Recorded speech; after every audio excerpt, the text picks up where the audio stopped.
Hi! Ako nga pala si Herschel, aspiring vlogger, filmmaker, photographer at marami pang iba.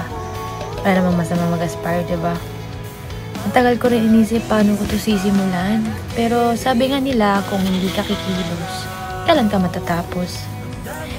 Kung mapapansin nyo, inspired sa OPM at mga pelikula ang mga content ko. Ito kasi yung hilig ko. Kaya nga nag-isip ako ng way kung paano ko magagamit to sa paggawa ng mga video. Mag-vlog kaya ako. Pero yung parang nasa pelikula. Kung wala man manood, at least nag-enjoy ako sa ginagawa ko.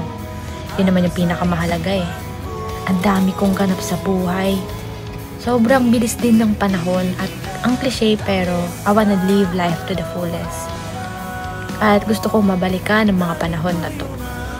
Kaya kailangan ko na tong simulan.